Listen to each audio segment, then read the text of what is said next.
Hello everybody, I hope you're having a good one. I actually thought this episode was actually pretty okay, which is surprising because at the same time it also had the potential to be very, very bad, but it wasn't. And I think one of the main reasons for that was characterization, mainly related to Cho-Cho. And I think Cho-Cho just, she has gotten very little screen time ever since the anime started. In this episode she gets more of it, but she actually makes it her own. She uses it to her advantage, and you can just see the difference in characterization. Just think about Cho-Cho as a character for a moment. Think about her, visualize her, and then think about a character like Shikadai or Inojin. Who is the more memorable character out of those three? Just come on. Who stands out the most out of those three characters? Because I think Inojin is okay, but I think the problem with Inojin is that his personality is too similar to Mitsuki.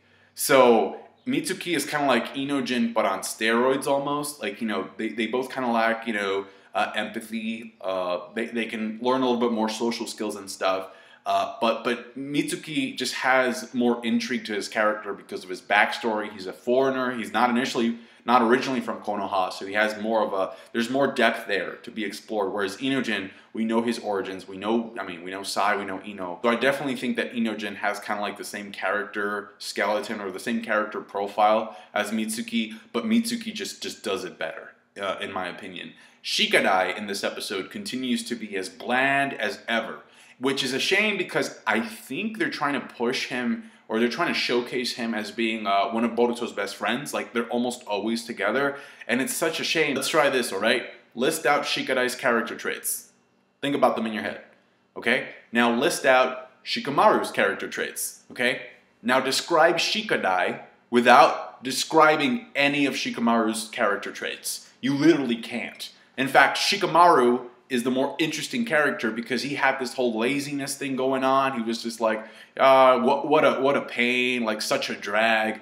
Shikadai doesn't have any of that. There's nothing that sets him apart. I said this a long time ago, back when Gaiden was coming out, but I still believe that Cho-Cho is one of the most interesting characters of the new gen. Her personality is just so unique. She lacks motivation, but, and this is key, she brings humor and comedy to the group. Here's the thing, her humor is not the typical cliche type of humor where you have a character just being a klutz or tripping or doing physical comedy or just saying stupid jokes all the time. No.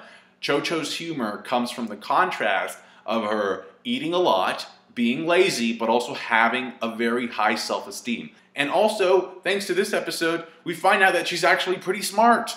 And Cho-Cho is what we would call a three-dimensional character. She was spitting out straight facts by the ending of this episode. She's like, yo, dude, you want to get a girl? Okay, then you have to stop stalking them. It doesn't work that way. If you do that, people think you're creepy, and of course they're going to reject you because you're kind of like taking yourself out of the game before it even starts. And she makes the analogy between him and the potato chips. The potato chips being there, nobody wants them, but at least they're out there, at least they're trying to compete, and that's why she bought those chips. Whereas the guy was constantly hiding, and hiding is safe, but it doesn't really get you where you want. It doesn't really get you the results that you want because the only way you get the results in terms of getting a girl is by putting yourself out there and building some confidence. And that's what Cho-Cho says in the episode. She says, you're better off asking and getting rejected because at least when you get rejected, at least you know. Cho-Cho is a motivational speaker. I'm telling you, this episode really surprised me in terms of her character. And she's like, at least that way, you get stronger, you face rejection, you face, different obstacles. Life is full of obstacles. It's normal. And then after you face them, you become stronger, and then you also become more appealing. And yes, of course it's going to be painful. Of course it's going to be difficult, and it's going to hurt. But that's how you grow. As long as you don't give up, as long as you don't go back to using your invisibility jutsu. By the way, is this the first time that we learn what the name of the class rep is? It's Sumire, right? I think it's the first time. I didn't know what her name was until this episode, to be honest. The problem I have with her, though, at least given all the stuff that we know about her up until this point, is that her personality is pretty much Hinata's personality when she was younger. We also find that Mitsuki is reporting back via Snake. I'm assuming he's reporting back to Orochimaru, and he's like, oh yeah, Boruto can see the chakras. So it seems like he was sent there, or he went to Konoha specifically to investigate the possessions, to find out more about that. So again, more intrigue to his character. The only downside I saw in terms of how the episode was resolved is that it was pretty good talk no jutsu from Cho-Cho, but it's still talk no jutsu, and that's the thing that kind of breaks the curse, or gets the chakra to dissipate and go away.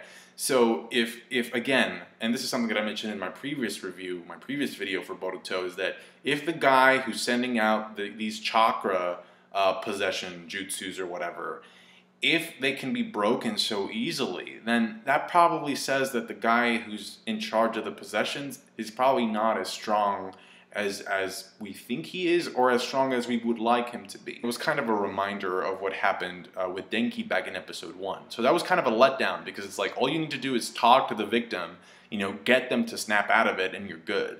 That being said, though, despite that aspect being a letdown, we do find that it is absorbing chakra. Like these ghosts or these these monsters in the form of chakra ghosts are taking away some of the user's chakra. So that kind of serves to make this mysterious figure a little bit more intimidating, because he's building up chakra reserves. And who knows, he might be absorbing the user's ability as well. Maybe he got this guy's invisibility jutsu and she knows bugs or something. Maybe he can use that in the final battle of the arc. Now, I do want to share some of the information that I got from Saiyan Island on the upcoming episodes of the Boruto anime, because honestly, these titles and these preview blurbs, these preview descriptions, got me a little bit more hopeful about the fact that we might be getting more substance out of this anime than in previous episodes. So here goes. So the first episode, the one that's coming up next week, you saw it in the preview. Episode 8 is called Message of the Dream, and the description says that one night, Boruto dreams of a mysterious person giving him a strange eye power. Boruto thinks it's the Kekkei Genkai, bloodline limit inherited from his mother Hinata Hyuga, so he thinks it's the Byakugan. But then, in the episode after that, Boruto seeks out Hanabi, his aunt Hanabi, Hinata's little sister. And by the way, did Hinata, was she ever able to beat Hanabi at one point, or no? I mean, it doesn't really matter at this point, but I don't think so, right? I don't think that ever happened. And I'm guessing that at this point, I think Hanabi would be the leader of the Hyuga clan, given how things turned out with Naruto and Hinata, and the fact that Hinata has a family, and we usually see her at home. I'm only saying this because the preview also mentions that Hinata's father, or Boruto's grandfather, will also be in the episode. So I guess we'll find out what really ended up happening to the Hyuga clan in that episode. So anyway, Boruto fights his aunt, fights Hanabi, and his intention is to fight her so that Naruto can recognize him. He wants to impress Naruto. And throughout the fight, he's trying to activate the Byakugan, or at least what he thinks is the Byakugan. But he can't activate it during the fight. It's probably because it's not the Byakugan then, because that thing doesn't have any veins popping out. So, and I'm very curious, it says a stranger gave him the eye power. I think it either has to be Kawaki or it has to be somebody from the Otsuki clan. To me, those are like my only two options at this point. Also, a scan came out recently pretty much confirming the fact that we will be getting Naruto Gaiden. It doesn't specifically say, oh, this is, Naruto Gaiden will be part of the anime, of the Boruto anime, but it said something like, the Boruto anime, it will focus on Sasuke, Sakura, and Sarada's relationship in the future. And what other story is there? So it's obviously the manga being adapted into anime form for Naruto Gaiden there. It even said something like, viewers will be able to find out more about Sarada's glasses. And I'm like, okay, so Kari. So yeah, it is Gaiden. I mean, did anybody have any doubts that they were going to adapt it at this point? I don't think so. Because the thing is, like, if you already have the manga volumes, if you have those panels, usually when you're doing an animated show, you need to storyboard the entire episode. But the thing is, like, if you have the manga panels, that's pretty much the storyboard for you. So all you need to do is follow that. Consequently, I'm pretty sure that news also pretty much confirms the fact that we will be getting an animated episode for Mitsuki's backstory as well. So yeah, so starting next week, we'll get more information on Boruto's weird eye. I can't wait to see who that stranger was, who gave that to him, and then later on we'll get Gaiden. And yeah, so it got me hopeful because it seems like that kind of stuff is more interesting. It's more substantive as opposed to just getting the standard random chakra possession of the week kind of thing, kind of format that they've been following up until this point. So yeah, tell me what you thought about the episode and about the news. Comment down below. Thank you so much. Like the video if you did. Appreciate it. Subscribe to my channel if you haven't already. Thank you guys. Bye.